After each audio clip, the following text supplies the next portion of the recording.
بسم اللہ الرحمن الرحیم۔ میرے ابا مجھے بھی بڑے بھائی کی طرح ڈاکٹر بنانا چاہتے تھے، مگر میں نے گھر سے بھاگ کر مدرسے میں داخلہ لے لیا۔ جب 10 سال بعد عالم بن کر ابا سے ملنے گھر گیا تو انہوں نے مجھے گالیاں دیتے ہوئے گھر سے نکال دیا۔ کچھ سالوں بعد ابا حج پر گئے تو تمام حاجی ابا کو دیکھتے ہی جھک جھک کر سلام کرنے لگے، اور یہ سنتے ہی ابا کی آنکھوں سے آنسو جاری ہو گئے جب ایک حاجی نے دوسرے سے کہا کہ یہ مولانا بشیر کے سگے۔ ابا بس کر دیں، میں نے ایسا بھی کوئی جرم نہیں کیا جو آپ مجھے جوتے سے مار رہے ہیں۔ میں بس اسکول میں یہ کہہ کر آیا تھا کہ میں قریبی مسجد میں نماز پڑھ کے آ رہا ہوں۔ نماز پڑھنے کے بعد جب میں اسکول گیا تو وہاں کا دروازہ بند تھا۔ اس میں میرا کوئی قصور نہیں ہے، مجھے مت ماریں۔ میں زمین پر بیٹھا رو رہا تھا۔ میری عمر 15 سال سے بھی زیادہ ہو چکی تھی، مگر ابا اب بھی مجھ پر ہاتھ اٹھاتے اور کبھی کبھی تو جوتوں سے مارتے تھے۔ نالائق اولاد، تم جیسا بیٹا خدا کسی کو نہ دے، تم نے میرے ناک میں دم کر رکھا ہے۔ میں اسی وقت سمجھ گیا تھا جب تمہارے ماسٹر صاحب کی کال آئی تھی کہ آپ کا بیٹا بریک کے بعد کلاس میں نہیں آیا۔ میں تمہاری ٹانگیں توڑ دوں گا، پہلے تم دل لگا کر پڑھتے نہیں تھے اور اب اسکول سے بھاگنے لگے ہو۔ ابا یہ کہتے ہوئے مجھے مارے جا رہے تھے۔ میں ان سے کہہ بھی رہا تھا کہ میرا کوئی قصور نہیں ہے، میں صرف نماز پڑھنے کے لیے گیا تھا۔ اسکول میں کوئی مسجد نہیں تھی جس میں ظہر کی نماز ادا کر پاتا، اس لیے ہی میں نے استاد صاحب سے کہہ کر تھوڑی دیر کی چھٹی لے لی تھی۔ لیکن یہ میری بدقسمتی کہ جب میں نماز پڑھ کر واپس آیا تو اس وقت چوکیدار نے دروازہ بند کر دیا تھا، اسی لیے ہی مجھے گھر واپس لوٹنا پڑا تھا، اور وہ بھی پیدل۔ ہمارا گھر اسکول سے بہت زیادہ دور تھا، پیدل آتے مجھے 1 گھنٹہ لگ گیا تھا۔ میں چھٹی کے وقت سے تھوڑا سا پہلے ہی آیا تھا۔ میرے آنے سے پہلے ہی ماسٹر صاحب نے ابا کو کال کر دی تھی، اس لیے ہی ابا مجھ پر برس رہے تھے۔ اکمل صاحب چھوڑ دیں اسے، بچہ ہے، کہہ تو رہا ہے مسجد نماز پڑھنے گیا تھا۔ نماز پڑھنے میں کوئی گناہ تو نہیں۔ اماں مجھے چھڑوانے کے لیے آ گئی تھیں۔ پہلے وہ چپ چاپ چارپائی پر بیٹھی سارا تماشا دیکھ رہی تھیں، ان کی ابا کے سامنے نہیں چلتی تھی۔ بیگم تم دور ہٹ جاؤ، آج میں اس کی جان لے لوں گا، اسے شرم نہیں آتی، ہر وقت اسکول سے بھاگتا رہتا ہے۔ اگر اس نے نہیں پڑھنا تو ایک ہی بار میں بتا دے، میں اسے کسی کام پر لگا دیتا ہوں، مگر یہ روز روز کا تماشا مجھے منظور نہیں۔ ابا مجھ پر چلا رہے تھے، میں زمین پر بیٹھا گھٹنوں میں سر دیے روئے جا رہا تھا۔ وہ غصے سے کہہ رہے تھے کہ اگر میں نے کچھ اور کرنا ہے تو میں انہیں بتا دوں، حالانکہ میں انہیں 1000 مرتبہ بتا چکا تھا کہ میں میٹرک کے پیپرز کے بعد عالم کا کورس کرنا چاہتا ہوں، مگر وہ مجھے ڈاکٹر بنانا چاہتے تھے۔ ابھی میرے میٹرک کے امتحان بھی ہونے تھے اور ابھی سے وہ مجھے کہہ رہے تھے کہ وہ مجھے اسکول سے نکال کر کسی کام پر لگا دیں گے۔ میں یہ تو نہیں چاہتا تھا کہ وہ مجھے 10ویں پاس کرنے سے پہلے ہی نکال لیں۔ میں چاہتا تھا کہ میں 10ویں پڑھ لوں اور اس کے بعد ہی عالم بننے کے لیے کسی مدرسے میں ایڈمیشن لے لوں، لیکن ابا اس وقت غصے میں تھے، اسی لیے ہی ایسی بات کر رہے تھے، ورنہ ان کا ایسا کوئی ارادہ نہیں تھا۔ پھر جب ابا مجھے مار مار کے تھک گئے تو اپنا جوتا پاؤں میں پہن کر چارپائی کی طرف چلے گئے۔ ابا اب چارپائی پہ بیٹھ چکے تھے، جوتا نیچے اترا ہوا تھا، یہ وہی جوتا تھا جس سے میں اکثر مار کھایا کرتا تھا۔ اماں بھی چارپائی پر بیٹھی تھی اور وہیں سے مجھے آوازیں لگا رہی تھی کہ بشیر اٹھ جاؤ، کپڑے وغیرہ چینج کر کے منہ ہاتھ دھو لو، کھانا کھا لو، تمہیں بھوک لگ رہی ہوگی۔ میں ان کی آواز سن رہا تھا مگر دل نہیں چاہ رہا تھا کہ میں زمین سے اٹھوں، یا شاید مجھ میں ہمت ہی نہیں تھی۔ میں وہیں پر بیٹھا رہا، ابا کو بھی مجھ پر ذرا ترس نہیں آیا تھا۔ اماں کہہ رہی تھی کہ ابا چپ چاپ بیٹھے تھے، انہوں نے ایک مرتبہ بھی نہیں کہا کہ بیٹا اٹھ جاؤ، اور آخر کار مجھے اٹھنا ہی پڑا کیونکہ میں بھی زمین پر بیٹھ بیٹھ کر تھک گیا تھا۔ میں اپنے کمرے میں گیا اور کمرے کا دروازہ بند کر لیا تو 5 منٹ کے اندر ہی دروازے پر دستک ہونے لگی۔ بدتمیز اولاد، ذرا دروازہ کھولو، تمہاری ماں ادھر تمہاری وجہ سے ہلکان ہو رہی ہے اور تم یہاں پر کنڈی لگا کے بیٹھے ہو، اندر کون سا کارنامہ سر انجام دے رہے ہو؟ پڑھائی تو تم نے کرنی نہیں ہے۔ میں ابھی ابھی آ کر کرسی پر بیٹھا تھا کہ ابا کی آوازیں شروع ہو گئی۔ میں نے کانپتے ہاتھوں کے ساتھ دروازہ کھولا تو ابا کمرے کے اندر داخل ہو گئے اور ادھر ادھر دیکھنے لگے۔ وہ ایسے دیکھ رہے تھے جیسے میں نے اپنے کمرے میں کوئی اسلحہ چھپا رکھا ہو۔ یہ تم اندر کیا کر رہے تھے؟ ابا نے بڑے سخت لہجے میں کہا تو میں نے نفی میں سر ہلانے لگا۔ ابا میں کچھ نہیں کر رہا تھا، میں تو بس ویسے ہی بیٹھا تھا، میں نے نظریں نیچی کر کے کانپتی آواز کے ساتھ کہا اور اس کے بعد خاموش ہو گیا۔ باہر نکلو اور چل کر کھانا کھاؤ، ورنہ تمہاری ماں نے میرا سر کھا جانا ہے۔ یہ کہتے ہی ابا کمرے سے باہر نکلے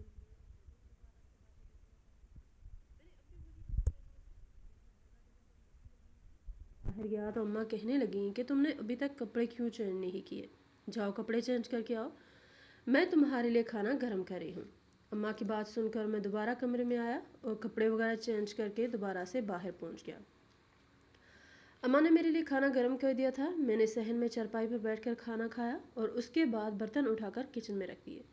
اچانک سے گیٹ کے دروازے پر دستک ہوئی تو میں نے بھاگ کر کھولا تو بڑے بھیا کھڑے تھے۔ وہ اس وقت ڈاکٹری کی پڑھائی کر رہے تھے۔ وہ ابا کو بڑے پیارے تھے۔ ابا مجھ سے بالکل بھی پیار نہیں کرتے تھے۔ وہ بڑے بھیا کو بہت پیار کرتے تھے کیونکہ ابا کی خواہش تھی کہ ہم دونوں بھائی ڈاکٹر بنیں اور بھیا ان کی خواہش پوری کر رہے تھے، لیکن میں ان کی خواہش پوری نہیں کر سکتا تھا کیونکہ میرے گولز بھیا سے ڈیفرنٹ تھے۔ بھیا گھر کے اندر آ گئے تھے۔ ابا ان سے بڑے پیار سے بات کر رہے تھے۔ میری شکل پر 12 بجے دیکھ کر انہیں ہنسی آ رہی تھی۔ میں بھیا سے جیلس نہیں ہو رہا تھا، بس مجھے یقین نہیں آ رہا تھا کہ کوئی باپ ایسا بھی کر سکتا ہے، لیکن میں کیا کرتا۔ وہ جیسے بھی تھے میرے ابا تھے۔ میں ان کے دل سے عزت کرتا تھا اور پھر وقت یوں ہی گزرتا گیا۔ میں ہر روز اسکول جاتا تھا۔ وقت اتنی تیزی سے گزرتا جا رہا تھا کہ کچھ پتہ ہی نہیں چل رہا تھا، اور آخرکار وہ دن بھی آ گیا جس دن میں نے بورڈ کا پہلا پرچہ بھی دے دیا۔ میں بہت زیادہ خوش تھا۔ میں نے سوچ رکھا تھا کہ پیپرز ختم ہونے کے بعد ابا سے بات کروں گا کہ وہ مجھے کالج میں ایڈمیشن دلانے کے بجائے کسی مدرسے میں داخل کروا دے۔ میں اسی آس پر پیپر دیے جا رہا تھا اور آخرکار میرے تمام پیپر ختم ہو گئے۔ جو میں رات کے دن میرا آخری پیپر تھا، میں پیپر دے کر واپس آیا تو میرا موڈ بہت زیادہ اچھا تھا، لیکن گھر آتے ساتھ ہی میرا موڈ خراب ہو گیا، اور اس کی وجہ صرف یہ تھی کہ بھیا نے اپنی ڈاکٹریٹ کے تیسرے سال میں نمبر کچھ اچھے نہیں لیے تھے، اس لیے ابا ان پر غصہ کر رہے تھے اور مجھے دیکھ کر مجھے بھی بلا وجہ ڈانٹنے لگے۔ میں تو سوچ کر آیا تھا کہ آخری پیپر والے دن ابا سے بات کروں گا، لیکن اب میں نے اپنے تمام خیالات کو جھٹک دیا تھا۔ کمرے میں آ گیا تھا اور میں سوچ رہا تھا کہ آخر ابا سے کب بات کروں گا، اور پھر یہ دن بھی آ گیا۔ اگلا دن بھی میں سارا گھر پر رہا۔ ابا کام پر چلے گئے تھے۔ مجھے بات کرنے کا موقع ہی نہیں ملا۔ ابھی میری چھٹیاں تھیں، تقریباً 2 ہفتے بعد ہی نئی کلاسز شروع ہونی تھی جو میں لینا نہیں چاہتا تھا۔ میں نہیں جانتا تھا کہ وہ مجھے لینی ہی پڑیں گی۔ شام کا وقت تھا، ابا ابھی تک واپس نہیں آئے تھے۔ اماں کچن میں کھڑی رات کے کھانے کی تیاری کر رہی تھی۔ میں کچن میں گیا تو وہ میری طرف دیکھنے لگی۔ کیا ہوا بیٹا، کسی چیز کی ضرورت ہے کیا؟ اماں بڑی اچھی تھیں۔ وہ ہم دونوں بچوں سے ایک جیسا پیار کرتی تھی، لیکن ابا پیار میں فرق کرتے تھے۔ وہ پیار کو عہدے کے ساتھ تولتے تھے۔ بھیا ڈاکٹر بن رہے تھے اور میں ڈاکٹر نہیں بننا چاہتا تھا، اس لیے وہ مجھے کچھ خاص اہمیت نہیں دیتے تھے۔ اماں کی بات سن کر میں نے نفی میں سر ہلا دیا۔ نہیں اماں، کوئی بات نہیں ہے، آپ بتائیں آج آپ کیا بنا رہی ہیں؟ میں نے ہانڈی میں جھانکتے ہوئے کہا تو میرے چہرے پر مسکراہٹ آ گئی۔ اماں نے آج آلو گوشت کا سالن بنایا تھا جو میرا فیوریٹ تھا۔ اماں یہ کیا؟ آج آپ نے آلو گوشت کا سالن بنایا ہے؟ آپ نے تو بتایا ہی نہیں۔ اگر مجھے پتا ہوتا تو میں کب سے کھانا کھا لیتا۔ اب بتائیں اس میں ابھی کتنی دیر ہے؟